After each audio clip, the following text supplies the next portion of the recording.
जय नेपाल। धन्यवाद। हाम्रो पर्मिक अतिथि जिल्ला पशुपति प्रदेश सभा सांसद लेखा समिति संयोजक शिवनारायण सिंहजी हो। यसै गरी नै हाम्रो अतिथिको आसन ग्रहणको क्रम जारी नै छ। अतिथिको आसन ग्रहण गरिदिनुका निम्ति म महासमिति सदस्य श्री हिमचन्द्र शाहज्यूलाई आफ्नो आसन ग्रहण गरिदिनु हुनको लागि विनम्र अनुरोध गर्दछु। यसै गरी नै हाम्रो तरुण दल सभापति श्री रामचन्द्र शाहज्यूलाई पनि आफ्नो अतिथिको आसन ग्रहण गरिदिनु हुनका लागि विनम्र अनुरोध गर्दछु।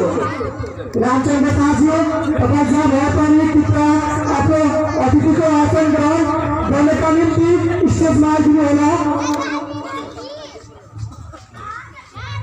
रामचन्द्र शाहज्यू, तपाईँ जहाँ भए पनि कृपया आफ्नो अतिथिको आसन ग्रहण गरिदिनका निम्ति स्टेजमा आइदिनु होला।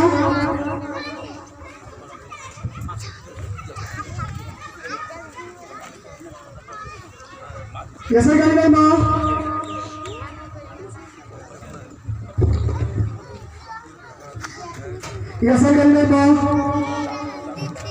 आफ्नो मन्तव्य राख्नका निम्ति महाधिवेशन प्रतिनिधि कामन सिटरजीलाई पनि आफ्नो यस स्टेजमा निम्त्याउन चाहन्छु।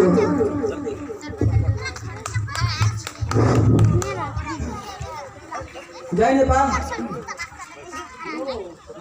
टिम छैन, सानो छुटेर विरोध कार्यक्रमको हाम्रो जुन सभापति हुनुहुन्छ, सभापतिले हाम्रो क्षेत्र जिल्ला केन्द्रबाट जुन हट्नुभएको छ, हाम्रो यो जति उपस्थित हुनुभएको छ सबै मोटामोटी गरेर चाहिँ हामी सकेर चाहिँ छिटो जाने हो। म सबैसँग जय नेपाल भन्दैछु। सबैको एकैपल्ट भाषण गरेको कार्यक्रम सबै। अब त्यो 3 नम्बरको कार्यक्रममा म एउटा छुटकारा भन्दैछु। तपाईँहरूको 3 नम्बरमा भन्नुहुन्छ भने बम फटक तपाईँहरूको धेरै भड्काउँदैछ। त्यति चाहिँ तपाईँहरूको जति भड्काउँदैछ त्यो बम फटक साथीहरूसँग तपाईँ गुनासो राख्नुहोस्, भन्नुहोस् तपाईँहरू जति भड्काउनु भयो, जति जनतालाई दुःख दिनुभयो, यो दुःख कसले भयो, यो दुःखको सवाल कसले दिने हो, यो उत्तर कसले दिने हो? त्यो बम फटक साथीहरूले तपाईँ जति हो अथवा जति भड्काउनु भएको छ त्यसको उत्तर तपाईँले कसरी दिनुहोस्? उसको झापटले उसकै कालमा दिनुहोस्। झापट महात्ले होइन, समाजले। किन आज यो जनताले अनेक भ्रम दिएर अनेक किसिमको जाल फैलाएर जनताको यो निमुखाले जता बाटो लगाइदियो। त्यो जनता अहिले दुःख किन भोगिरहेको छ माझ बाटोमा? त्यति बेलाको गिलासको चम्चाले चाहिँ सबै फटाउने, जनताले झुक्याउने, फटाउने, खाने उसले जनताले बेच्ने, जहाँ रक्सी खाने, कमिसन खाने, जनताले झुक्याउने, फटाउने त्यो चम्चाले आज चाहिँ तपाईँले उत्तर दिने बेला भएको छ त्यो बम फटक साथीहरूले। अब हामीको यहाँ अरू ठाउँमा पनि कार्यक्रम छ, त्यसै गरी म एकपल्ट सबैसँग जय नेपाल भन्दैछु। यो नेपाली काङ्ग्रेस के हो भने यो देशको छाया हो, जस्तै यो रुखको छाया नेपाली छाया हो। यो विश्वमा भन्नुहुन्छ भने हाम्रो नेपाली काङ्ग्रेसमा नेपालमा चाहिँ योभन्दा पार्टीमा कुनै सहयोग गर्ने मान्छे छैन। म 33 सालदेखि लागेको मान्छे, म मजदुर हो। तर आजसम्म मैले जुन नेपाली काङ्ग्रेसको गुण बुझेर मैले यसमा लागेको छु। मैले सम्पत्ति कमाएको छैन। नेपाली काङ्ग्रेस के हो? म दलित हो। तर नेपालमा यो नेपाली काङ्ग्रेस दलित भनेको छैन। पार्टीमा एउटा फुल समान मानेको छ। आज मैले तपाईँहरूको आशीर्वादले म महाधिवेशनमा पनि पुगेको छु। किन? यसमा तपाईँ विचार गर्नुहोस्, नेपाली काङ्ग्रेसमा के छ? नेपाली काङ्ग्रेसमा सबै मियो आमला बराबर छ। तर आरो बमबाट पार्टीमा छैन, अफसर छ। जबसम्म चायमा घोटी जति बस्न मात्रै हो। म यतिले भन्दै अब बिदा लिँदैछु। तपाईँहरूसँग जय नेपाल। र तपाईँहरू संविधानहरू बस्नुहोस्। धन्यवाद। अतिथि हाम्रो महाधिवेशन प्रतिनिधि श्री कामन सिटरज्यू। यसै गरी नै हाम्रो वक्तव्य राखिदिनुका निम्ति म फलेन्द्र कटुवाजीलाई यस स्टेजमा निम्त्याउन चाहन्छु। कृपया सबैजना ताली बजाएर स्वागत गरिदिनु होला।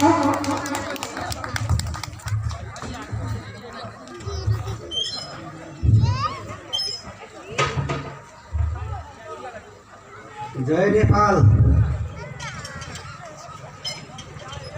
आदरणीय यस विनोद कार्यक्रमको सभापतिज्यू, प्रमुख अतिथिज्यू, वडा अध्यक्षज्यू, सम्पूर्ण वडा समितिका पदाधिकारीज्यूहरू, महिला सङ्घ, नेवी सङ्घ, तरुण दल, अन्य नेपाली काङ्ग्रेसका भातृ संस्थाका पदाधिकारीज्यूहरू, तपाईहरू सबै यो माघका ठन्डामा पनि आफ्नो घर व्यवहार सम्पत्ति सबैलाई एकछिन राखेर यहाँ उपस्थित हुनुभएको छ। के को लागि भन्दा कम्युनिस्ट पार्टीको सर्वसत्तावादको विरोधको लागि। अब यो विरोध के का लागि भन्ने हाम्रो प्रमुख अतिथिज्यूले भन्नुभएको छ। तैपनि अब म कानुनको विद्यार्थी भएकोले तपाईहरूसँग 2-4 शब्द राख्न गएको छु। समय छोटो भएकोले मैले लामो समय लिन खोजिनँ। यहाँहरूलाई म एउटा कम्युनिस्टको, मजदुर, पीडित, दलित, सडकमा हुने मान्छेको पार्टी हो भनेर निकालेको नारा, मेरो सबैभन्दा अनन्य मित्र, लामो समयसँगै सङ्घर्ष गरेको, जनआन्दोलन 2 काठमाडौँको सडकमा गएको मेरो मान्यवर मित्र नेमचन्दजी लगायत सङ्घर्षशील सम्पूर्ण साथी अशोकजी, तपाईँहरूको माझमा 2-4 शब्द बोल्ने जमर्को गरे। कृपया पछाडिपट्टि हुने उपस्थित सज्जनवृन्दहरूले एकछिन गफ चाहिँ बिसाइदिनु भए कल्याण हुने थियो। त्यो नारा तपाईँहरूले बिर्सिनु भयो होला। मलाई लाग्छ यताउति हुने कम्युनिस्ट पार्टीका साथीहरूले पनि बिर्सिनु भयो होला। म तपाईँहरूलाई नारा सम्झाइदिन्छु। बेघरवालालाई घर घडेरी, बेरोजगारलाई काम, जोताहालाई खेतबारी, हेपिएकालाई मान। यो नारा आज संसद भङ्ग गर्ने प्रधानमन्त्री नै हुन् रचयिता। उहाँ 9 महिना कार्यकालमा गृहमन्त्री हुनुहुन्थ्यो। घर दैला सेवामा लगेर टाँसेको नारा। बेघरवालालाई घर घडेरी, बेरोजगारलाई काम, जोताहालाई खेतबारी, हेपिएकालाई मान। यो भन्दा राम्रो नारा कसैले बनाउन सक्छ? यस्तो राम्रो नारा आएर यहाँको मजदुरले कति सेवा पाउनुभयो, दलितले कति सेवा पाउनुभयो, महिला दिदीहरूले, बहिनीले कति सेवा पाउनुभयो र पिछडिएका वर्गले कति सेवा पाउनुभयो तपाईँहरूलाई थाहा होला। यिनै आज संसद भङ्ग गर्ने ओलीजी, जसको असंवैधानिक, अलोकतान्त्रिक र सर्वसत्तावाद र साँच्चै भन्ने हो भने हिटलरका समयको हिसाबले भन्यो भने फाँसीवाद हो। के को फाँसी भन्दा नेपाली काङ्ग्रेसले 2006 सालदेखि लडेर 72 सालमा जाँदा 68, 69, 70 दुईटा संविधान सभा पार गर्दा लड्दा लड्दा लड्दा बल्ल बनेको संविधान कुनै गुटले बनेको होइन। त्यो 19 सालमा राजाले ल्याएको संविधान। एउटा आइभर जेनिङ भन्ने बेलायती डिजाइनर, जो डिजाइनरको डिजाइन त्योभन्दा अगाडि हिन्दुस्तानमा कम्पनी सरकार भएका बेला त्यताबाट प्रचलित थियो। त्यही डिजाइनर यहाँ आइपुगेर उनका डिजाइनका भरमा संविधान बनेका थिए। त्यसपछि 47 सालको संविधान बन्यो, जुन संविधान पनि ग्रुपिजमभित्रबाट विशिष्ट व्यक्तित्वहरूलाई संलग्न गरेर बनाइयो। तर आजको संविधान 2072 सालको संविधान लोकतन्त्रवादीहरूको शक्ति सम्पन्न संविधान हो। जुन संविधानमा कसले मात्रै यो संसद भङ्ग गर्न सक्छ। यहाँ तपाईँका अगाडि 86 को दुहाई राष्ट्रपतिले दिनुभएको छ। त्यहाँ के भनिएको हो भने कुनै कारण बस अगाडि संसद भङ्ग नभए 5 वर्ष कार्यकाल हुनेछ। तर भङ्ग हुने अवस्था के हो? यो भन्दा अगाडि भङ्ग गरिएको गिरिजाबाबुले गरेको होस्, मनमोहनले गरेको होस् या शेरबहादुरले गरे होस्, ती भङ्ग गरिएकाहरूको परिणाम के हो तपाईँहरूलाई थाहा छ। नजिर गिरिजाबाबुको कार्यकालमा सबै विधि पुर्याएर संविधानको पालना गरेर गरिएको थियो, जसलाई सर्वोच्च अदालतले प्रुभ गर्यो, चुनाव भयो। त्यसपछि 52-51 सालमा मध्यावधिपछि सरकार हुनु हो, जसले मनमोहन अधिकारी प्रधानमन्त्री, उहाँले प्रधानमन्त्रीको राइट संविधानमा थियो, भङ्ग गर्नुभयो। तर हाम्रो सर्वोच्च न्यायालय, सर्वोच्च अदालतले तिमीले संसदमा अरू मिलेर सरकार बनाउने अवस्था रहेसम्म तिम्रो अधिकार प्रयोग गर्न पाउँछौ, तर अधिकार नेपाली जनतालाई मान्य हुन्न भनेर उहाँको रद्द गरेको नजिर तपाईँ हाम्रा सामुमा छ। तर अब त्यस पछाडि भएका भङ्गको परिणाम जाँदै जाँदै 12 बुँदे 7 बुँदे हुँदै अन्तरिम संविधान आयो। त्यसको परिणाम राजा ज्ञानेन्द्र यो देशमा राजा हुँदाहुँदै मन्त्री परिषदको अध्यक्ष पनि भए, तपाईँहरूलाई सबैलाई थाहा। तर जुन कुरालाई न्यायालयले पनि सदर गर्न सकेन र जवाब कसले दियो? तपाईँ हामी जस्तो सडकमा आउने जनताले गिरिजाबाबुले मूल मन्त्र लिनु, जबसम्म कानुन स्थापित हुँदैन, संविधान सभा संसद पुनर्स्थापना हुँदैन, तबसम्म म एक रति पनि 1 इन्च पनि ब्याक हुन्न भनेर लाग्नुभएको। उहाँले पुनर्स्थापना गर्नुभयो।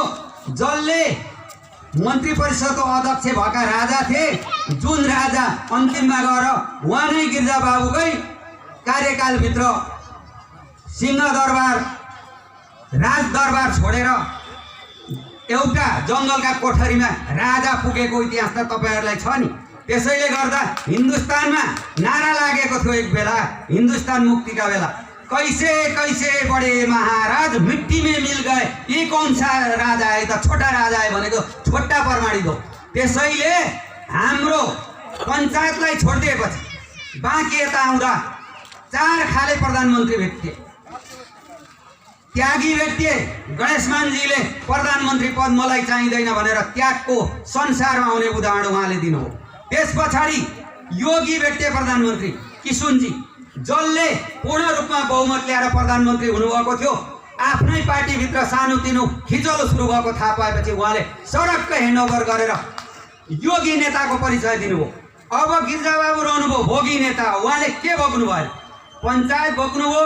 त्यस पछाडि आएर आफ्नै दलको कारणले गर्दा संसद भङ्ग भएर पनि चुनाव गरेर छोड्नुभयो, त्यो पनि भोग्नुभयो।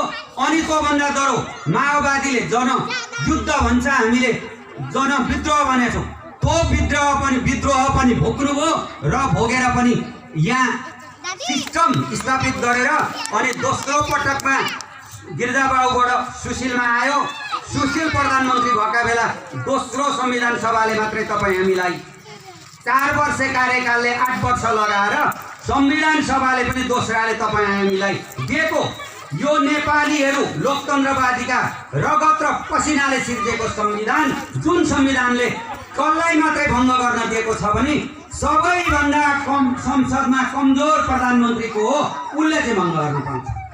जो दलको नेता पनि हुनु पर्दैन, म विश्वासको मत ल्याउँछु भनेर गएर प्रधानमन्त्री 76 को 4 ले बन्यो भने उसले 30 दिनभित्र प्रधानमन्त्रीको विश्वास संसदमा लिन सकेन भने उसलाई मात्रै यो संविधान संसद भङ्ग गर्ने अधिकार छ।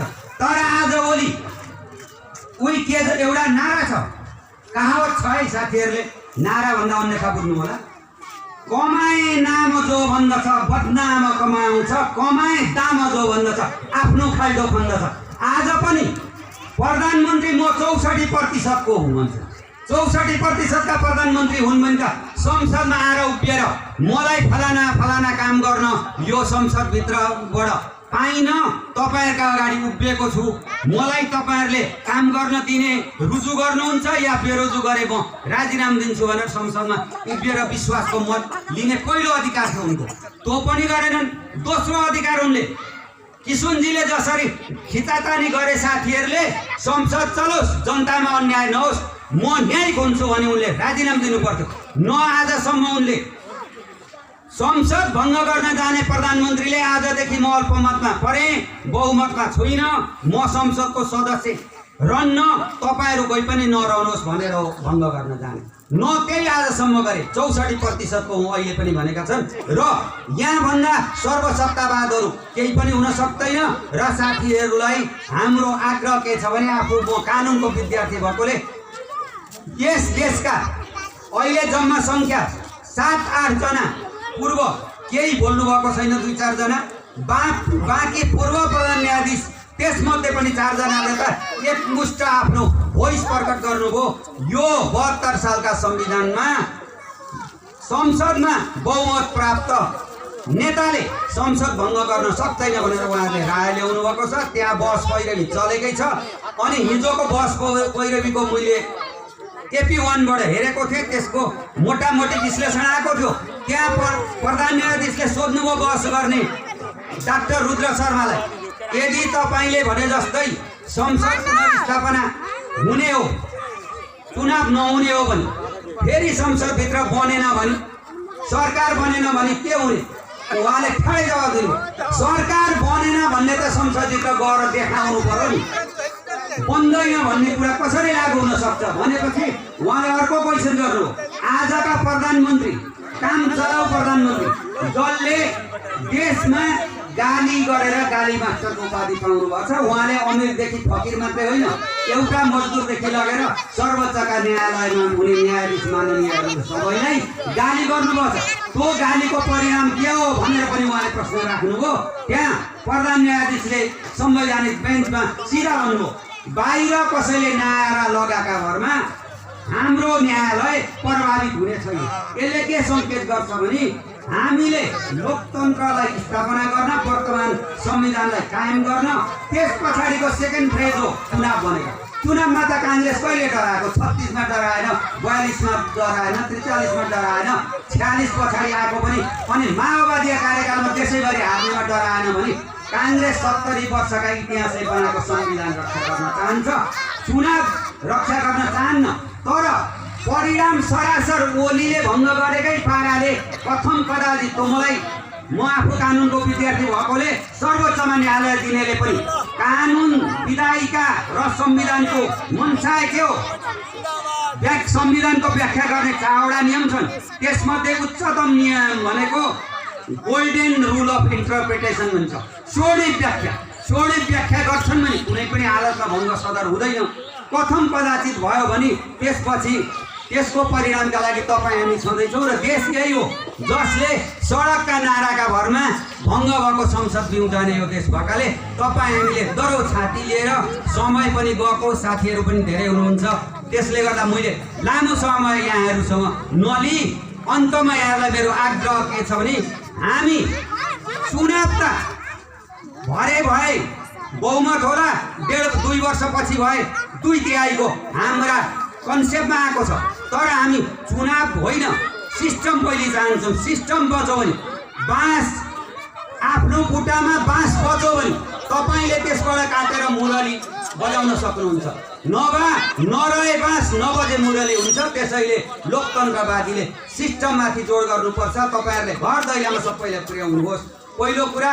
त्यसैले यहाँहरूसँग मेरो आग्रह के हो भने हिमाल, पहाड, तराई, मधेस सबैलाई जोड्ने एक मात्र नेपाली काङ्ग्रेस भन्ने यहाँहरूलाई अभिवादन गर्दै, र प्रथम कदाचित चुनाव हुने भयो भने यहाँहरूले घर दैलामा कुरा पुर्याउनु होला। र काङ्ग्रेसका बिपी कोइरालादेखि अहिलेका शेरबहादुरसम्मलाई र यहाँभित्र भएका परिणाम सबैलाई सम्झेर तपाईँहरूले जात पर नपात पर